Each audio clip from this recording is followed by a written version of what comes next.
ठीक, position of Italy in Machiavelli time.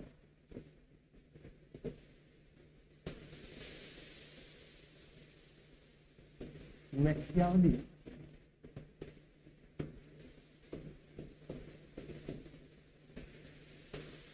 के समय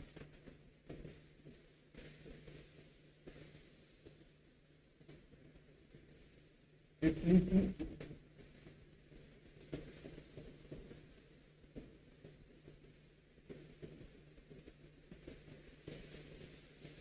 ठीक, ये है आपका नॉर्थ, ये है साउथ, ये है ईस्ट एंड ये है।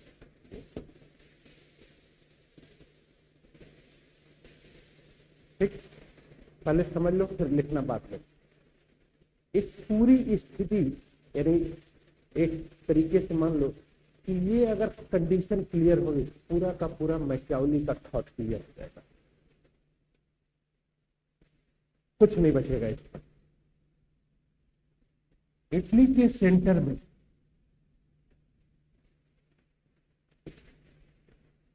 Roman church,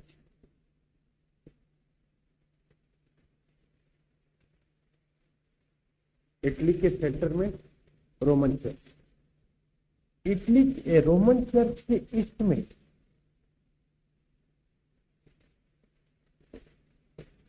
Republic of Venice है। ठीक, रोमन चर्च के नॉर्थ और ईस्ट के कॉर्नर पर यानी मीन यहां पर फ्लोरेंस है। रोमन चर्च के नॉर्थ और वेस्ट के कॉर्नर पर मिलान है कि नेपल्स है? हाँ, मिलान है। और रोमन चर्च के साउथ में नेपल्स है। और इसके बाहर यानी इटली के पड़ोसी राज्य है फ्रांस, जर्मनी एंड स्पेन। ये पोजीशन। फर्स्ट पॉइंट ये है कि मैक्यावली के समय इटली 5 भागों में डिवाइड। पहली पॉइंट तो यही है। इन पांचों भाग यानी पार्ट आपस में लड़ रहे हैं,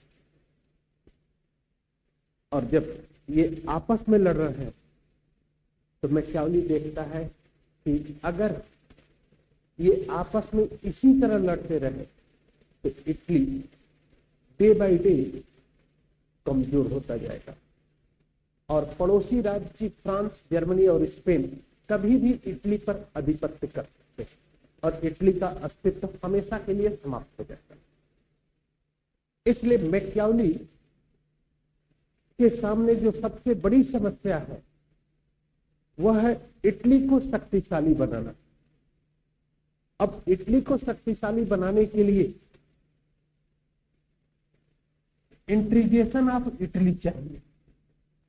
इटली मीन्स एकीकरण। ये है पावरफुल इटली और ये है डिवीजन ऑफ इटली यानी कमजोर इटली। ठीक, अब रोमन चर्च नहीं चाहता इटली का एकीकरण, ये भी जान लो।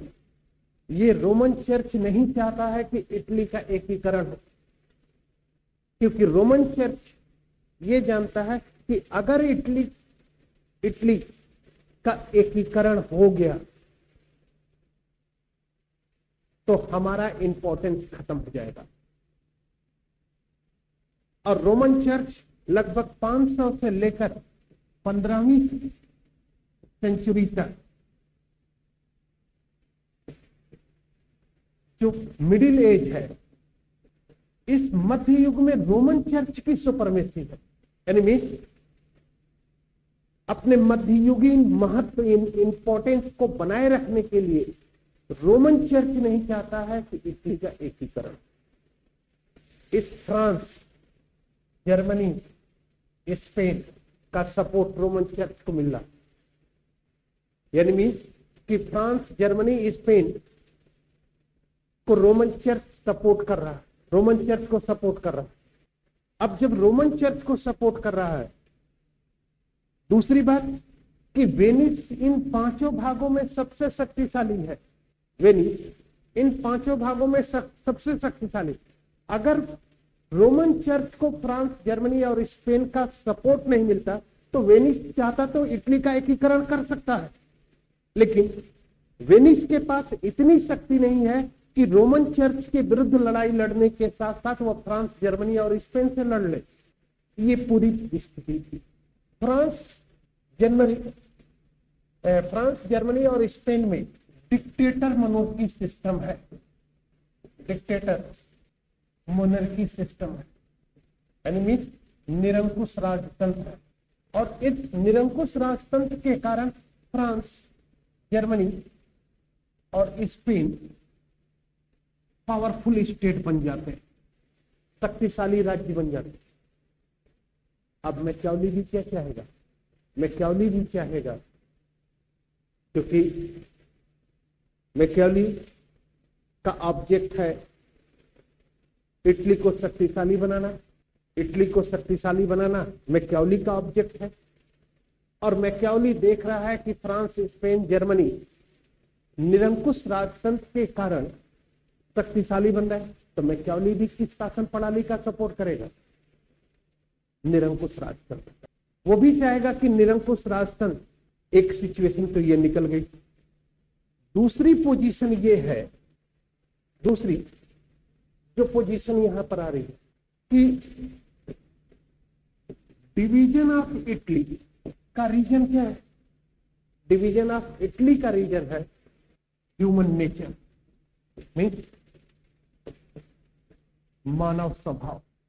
और मानव स्वभाव दो प्रकार का, एक negative human nature, second positive human nature, नकारात्मक मानव स्वभाव और सकारात्मक मानव स्वभाव। नकारात्मक मानव स्वभाव है लोभी, सेल्फिश, अहंकारवादी, लालची, पाखंडी, कामुक, यही है ना। और इसका मतलब हो गया, इसका मतलब हो कि मनुष्य जो कुछ भी करता है, मनुष्य जो कुछ कर रहा है वो सिर्फ अपने व्यक्तिगत हित के लिए। ठीक, यहां तक समझ में आ गया? अब ठीक, अब सुनिए, रोमन चर्च के पदाधिकारी किस लिए इटली का एकीकरण नहीं चाहते हैं? यही रीजन है ना। मीन्स अपने लोग क्या है, इंपॉर्टेंस ऑफ मिडिल एज, यानी मध्य युग में जो उनका इंपॉर्टेंस था उस इंपॉर्टेंस को बनाए रखना। और मध्य युग का इंपॉर्टेंस ये है कि पोप कहता है कि I am the rational representative of God, मैं ईश्वर का आध्यात्मिक प्रतिनिधि हूं। क्योंकि मध्य युग की पूरी विचारधारा बाइबिल के बेस पर थी, और जब बाइबिल के बेस पर थी तो बाइबिल के अनुसार मनुष्य के दो रूप हैं, एक शरीर और एक आत्मा। शरीर का संबंध सांसारिक जीवन यानी रियलिस्टिक लाइफ से है, और सोल या स्पिरिट का संबंध रेशनल लाइफ से, यानी मीन्स सांसारिक और आध्यात्मिक।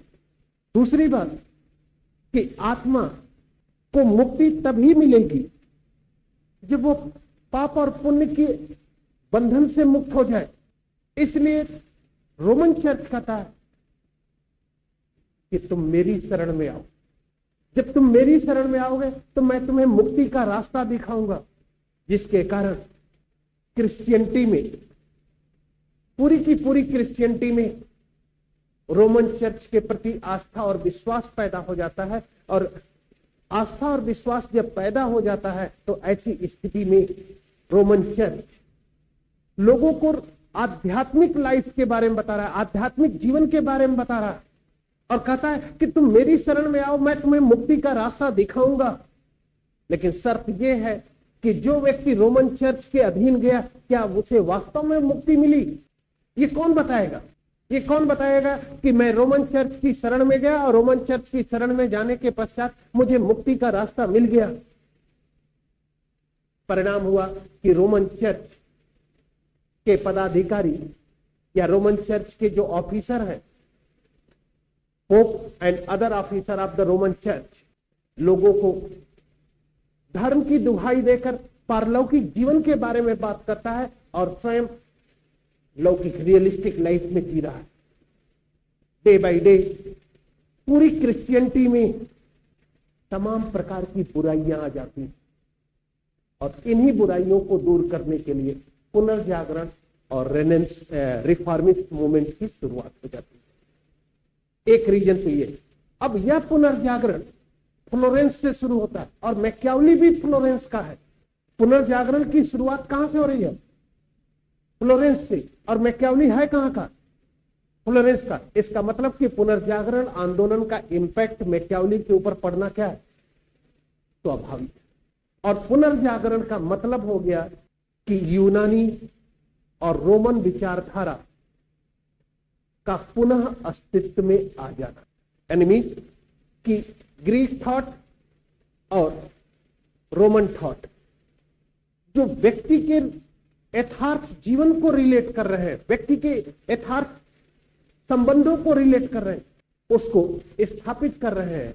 और फिर ऐसी स्थिति में मैक्यावली खुद कहता है कि मनुष्य का जो स्वभाव है, वह स्वभाव, यानी मानव के स्वभाव को लेकर जो इंटरप्रिटेशन किया कि मनुष्य जो कुछ भी करता है वह अपने आर्थिक लाभ को लेकर करता है, अपने इकोनॉमिकल बेनिफिट को लेकर करता है। और अगर मनुष्य कोई अच्छा आचरण करता भी है तो वह आचरण सिर्फ दिखावा मात्र है, उसके पीछे भी सिर्फ उसका अपना इकोनॉमिकल इंटरेस्ट है। इसीलिए मैक्यावली कहता है कि व्यक्ति अपने पिता के हत्यारे को भूल सकता है, लेकिन संपत्ति के हड़पने वाले को नहीं। जैसे मैंने आप लोग को क्लास में कहा, ये नहीं मालूम है हमें और आपको कि हमारे दादा कब मरे, लेकिन ये जरूर मुझे मालूम है कि मेरे दादा की प्रॉपर्टी ये थी और वह आदमी हड़प लिया। ये तो मालूम होगा कि पहले मैं बहुत बड़ा पूंजीपति था, मैं बहुत बड़ा जमींदार था, ये जरूर मालूम है, लेकिन ये मालूम नहीं था कि उस जमींदार पिता का नाम क्या है। अब अगर ये जो निगेटिव आचरण है, ये इस निगेटिव आचरण को लेकर ह्यूमन लाइक देन एनिमल, यानी पशु के समान है, और यह अगर पशु के समान है तो इस पशु तो ठीक उसी प्रकार का है, क्योंकि जंगल का जानवर भी अपने व्यक्तिगत स्वार्थ की पूर्ति करने के लिए अपने पुत्रों को मार डालता है कि नहीं? अब इस निगेटिव भी है, तो ये डिवीजन ऑफ इटली है, ये डिवीजन ऑफ इटली है, क्योंकि जितने भी इटली के पार्ट हैं वे सभी अपने व्यक्तिगत लाभ के लेकर चल रहे हैं।